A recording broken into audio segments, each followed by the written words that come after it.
Sa kabila ng moderno ng panahon, marami pa ring manggagawa, lalo na ang mga kasambahay ang biktima ng pang-aalipin. Daang-daang libo rin ang biktima ng human trafficking, hindi lang sa Pilipinas, kundi sa buong mundo. Yan ang ulat ni Dick Villanueva. Katuwang ang France NGOs at ng Philippine Embassy in France, isang forum ang isinagawa para sa Filipino community sa bansang France. Ang forum ay isinagawa bilang bahagi ng pagtatapos ng Women's Month.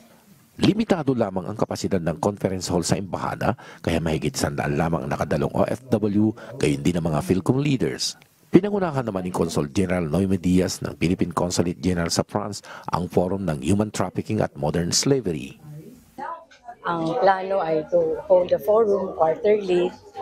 So, pinili namin ang topic na trafficking in persons dahil siguro naman alam niyo yung mga nangyayari, maraming controversial cases, lalo yung sa Italy, we had a Senate hearing.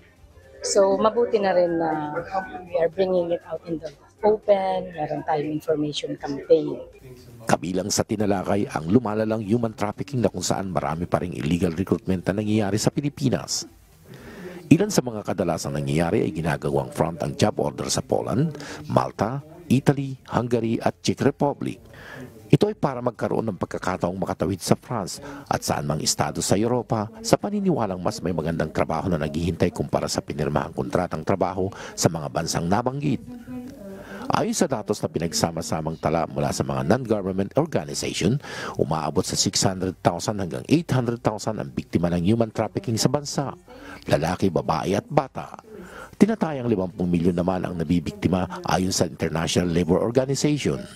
Yes, that was a very useful step for the international cooperation between Philippines and French law enforcement, as we have Philippines victims in French of labor exploitation. So it was a very fruitful meeting and very interesting meeting with the NGOs and citizens from the Philippines living in France. Sa modern slavery naman, may mga OFW na kasambahay na dinala ng kanilang amo sa France. Ang ilan sa kanila ay pinagtatrabaho ng sobra sa oras, hindi pinapasweldo at kadalasan ay delayed na ibinibigay ang sahod. Kahit sa Paris, ay nakaranas din ng ilang kababayan natin ng matinding pagmamaltrato sa kanilang mga amo na dayuhan din sa bansa at maging ang kanilang pasaporte ay kinukumpiska din ng mga ito. Nagbabala din ng isang panelist na posibleng mas dadami pa ang human trafficking sa nalalapit na 2024 Paris Olympics. Ibinahagi din ni Zita Cabayes na biktima ng illegal recruitment, dumating siya ng Hungary at inabot siya ng 1 buwan sa paglalakad at takbo upang makaiwas sa border kasama niya ang 2 pang Pinoy at ibang lahi. Nakatawid siya sa France, subalit ang akala niya na magandang kapalaran na naghihintay sa bansa ay malayo sa katotohanan dahil mas matindi rin ang naging sitwasyon niya sa kanyang amo.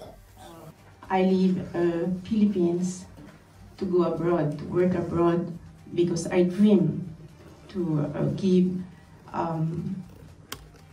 better future for my children. Luckily, I was a victim of illegal recruiter.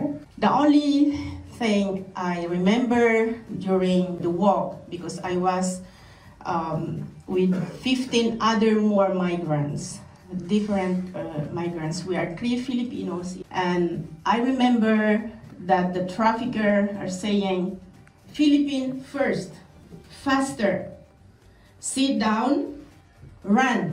So those are words that I heard of those from those traffickers.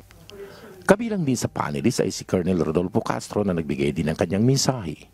Mula dito sa Paris, France, Dick Villanueva para sa Pambansang TV sa Bagong Pilipinas.